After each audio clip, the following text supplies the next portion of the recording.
designation will be RP-01/138. We expect great things from you.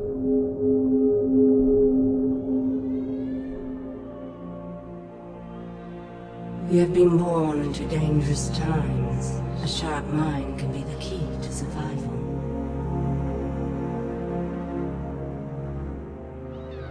But as often as not, it will be your inherent physical traits that win the day.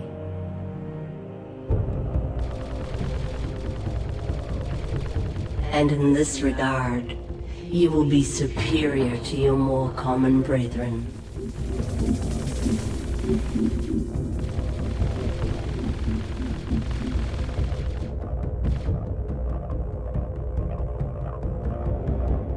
For you are a commando, an elite unit, something truly special. Your weapons, your armor, and most importantly, your brothers. The Ifer of our world hunt in pods to bring down much larger prey. So too shall you join the three brothers and become fierce hunters for the Republic. Now, join your pod and embrace your destiny as their leader. Join Delta Squad. Delta 4-0, your foundation, a pure and uncomplicated soldier. 6-2, the heart and soul of your team. And 07, the fiercest hunter of all your brothers. You are each a piece of a whole person, and the Republic will call you to defend and give your lives if need be.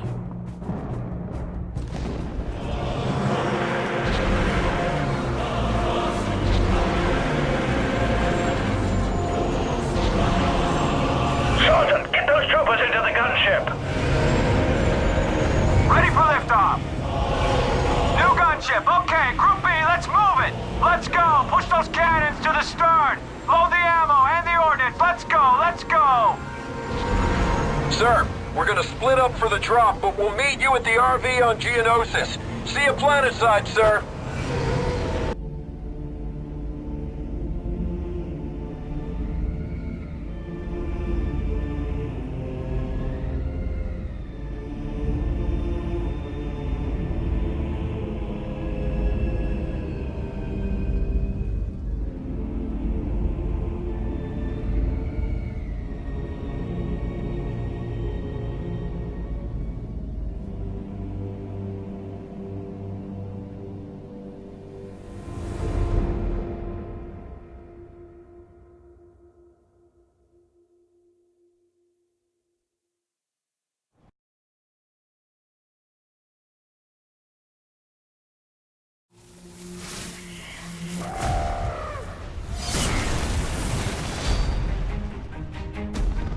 You're a legend in the eyes of those who live on the battlefield. The world calls for wet work, and we answer. No greater good. No just cause.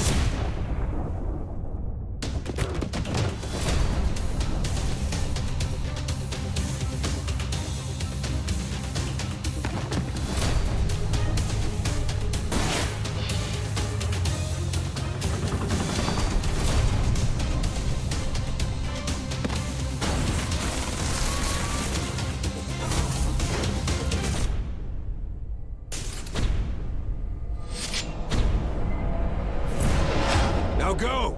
Let the legend come back to life.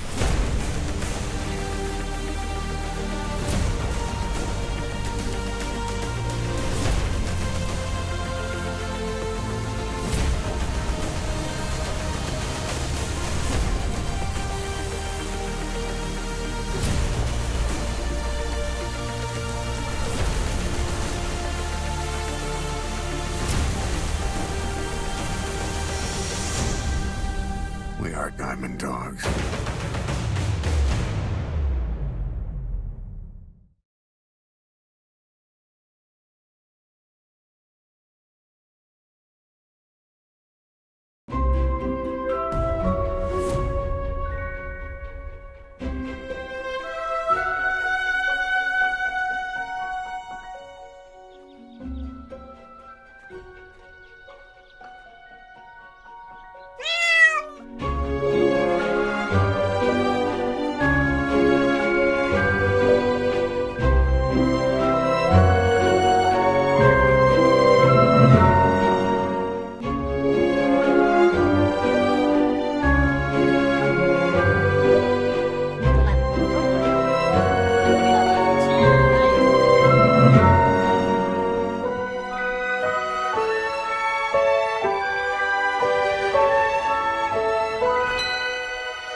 Hello, this is Tom. Welcome to the first Transport Fever gameplay video.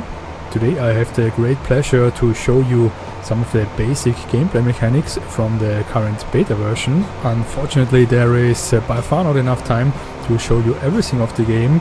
In that case, I am only showing a small portion of the endless game, about 10 to 15 years from the usually over 150 years of transportation history. If you are interested in the campaign, we showed one of the missions in a recent developer video blog. As the game is still in development, of course a lot of things will be changed and improved until the release. Today I will show you the basic mechanics of the game, the transportation of passengers and cargo with various vehicles including trains, trams, buses, trucks, ships and planes. The main goal in Transport Fever is to build up a successful transportation company and transport passengers and goods, and at the same time develop the game world. Let's start with passenger transport, and for that I will pick one of the inhabitants of that town and have a closer look at the preferences.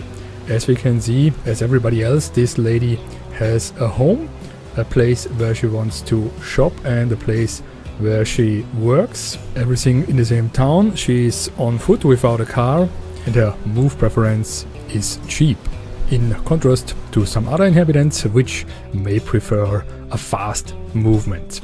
Let's have a closer look at the various districts in the city. The green living area, the blue commercial area with shopping facilities, and the yellow industrial areas with workplaces. In the neighboring city I already connected all the areas with a bus line, which is also stopping at the train station. If we click on the station, we can see the catchment area representing how far passengers are willing to go to the station by foot. Passengers from the other side of the city will use the bus and switch to the train at the train station.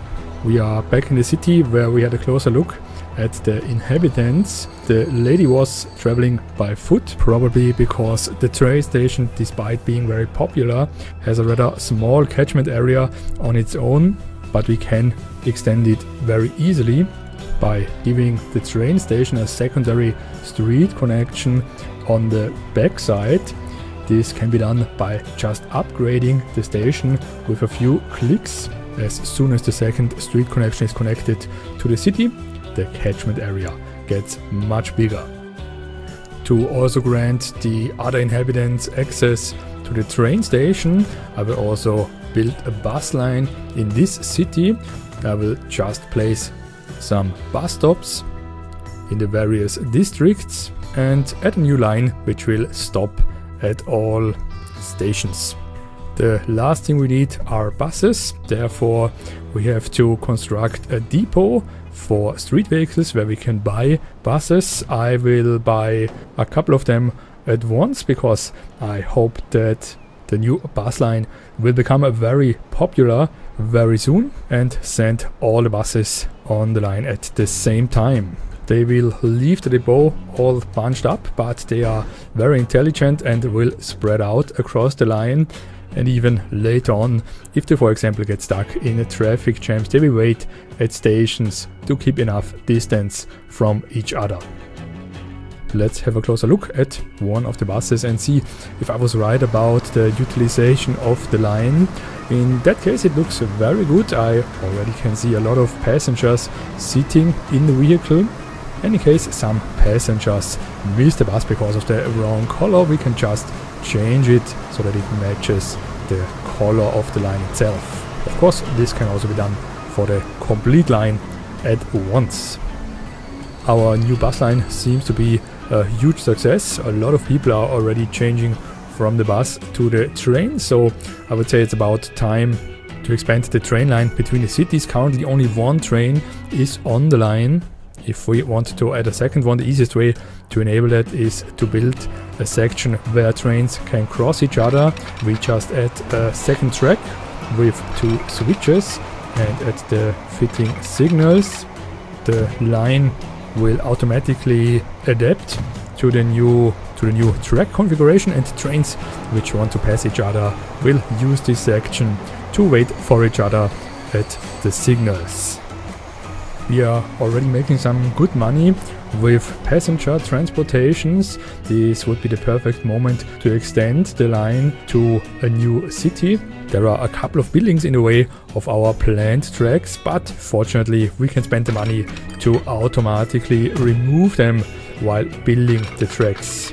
The same of course applies to building streets and building stations. I will immediately add a second track because I'm planning on adding a couple of new trains at the latest when we start with cargo transportation. Therefore, we will also need a couple of switches and signals. I will extend the existing train line to also stop in the third city, where I already constructed a terminal station, which also needs some support to reach all of the inhabitants in the whole city. I already constructed a couple of bus stops, but I'm deciding to make a tram line.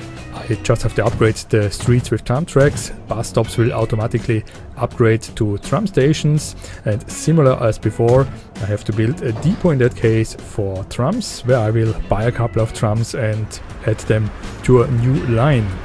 As it seems, our plan is working perfectly. People are using the tram line, and thanks to increasing land value, also new buildings are added near the station.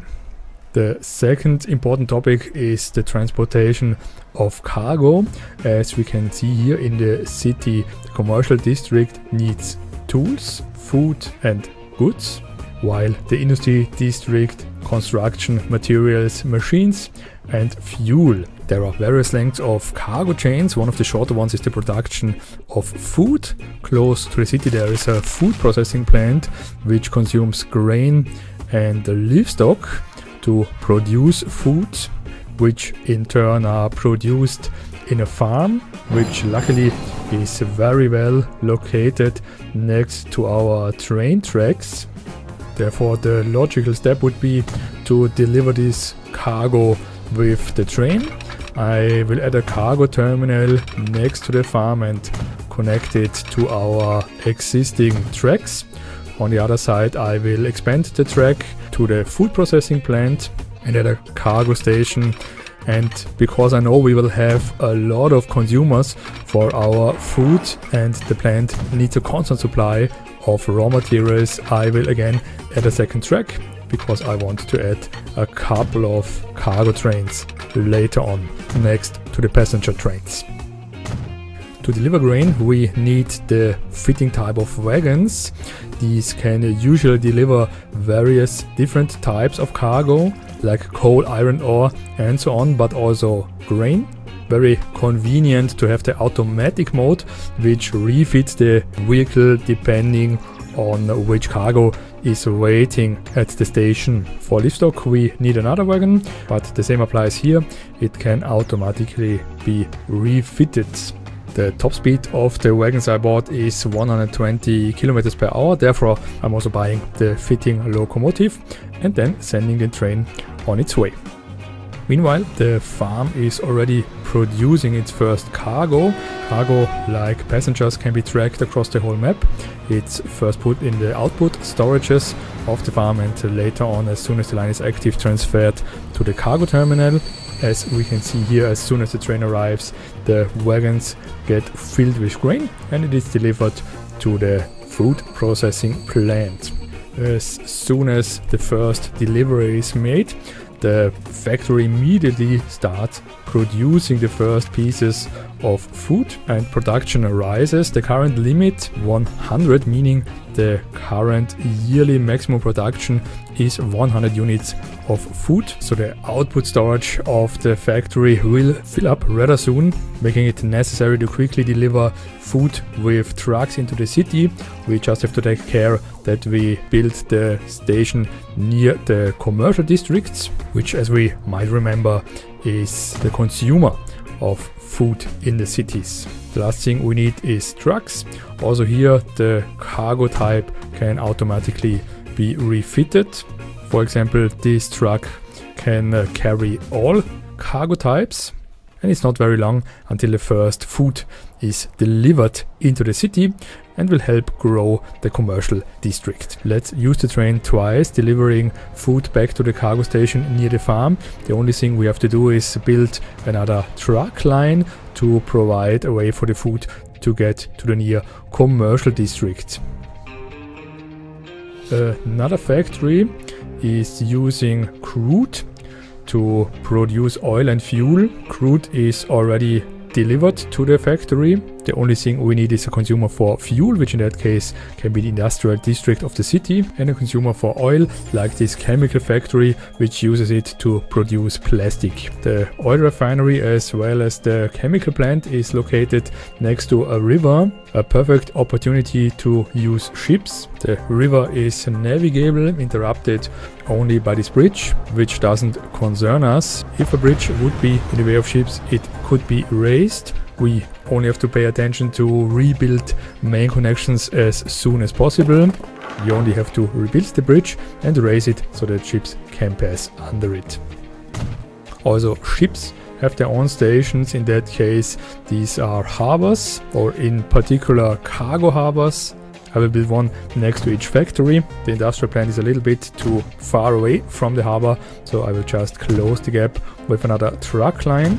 Next, I will build a shipyard and buy the fitting ship, and short after, the first delivery is picked up at the harbor. Cities can have a very high cargo demand, which may not be covered by a yearly production of a factory, but if the factory works at maximum capacity for a year, it will expand, build new buildings, and also double its production a couple of times. Back to the city from the beginning. Here I improved the connection to the main station in preparation for the next steps. The move preference of the lady, which we inspected in the beginning of the game, was cheap, but as I already mentioned, other passengers may prefer to go fast. Therefore, we will expand our services with an airport between these two cities. Here is very level ground, and as you can see, I used the existing tracks to add another train station, providing very fast access from the two cities to our new airport. The new airport includes everything we need, terminals and also a plane hangar where I can buy the fitting airplanes. This model is perfectly suitable for short and middle range distances.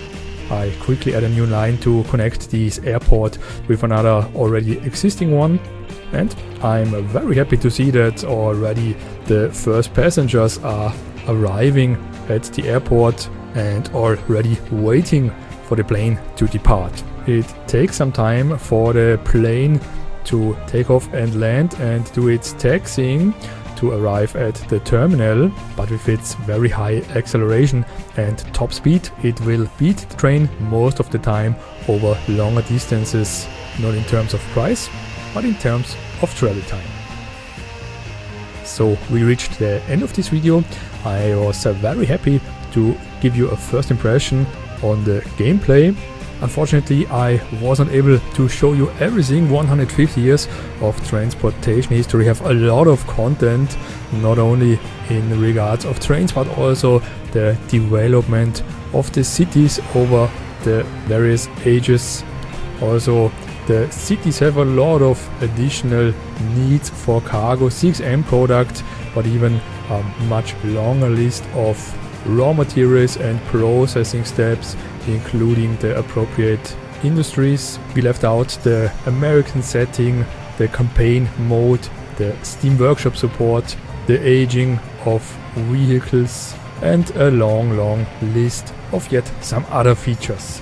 If you are interested, some of them were covered in our developer video blogs. All of them are of course to be found on our website. On behalf of the whole team, I would like to express our gratitude for your attention and ongoing interest in Transport Fever. We very much enjoy showing the various aspects of the game.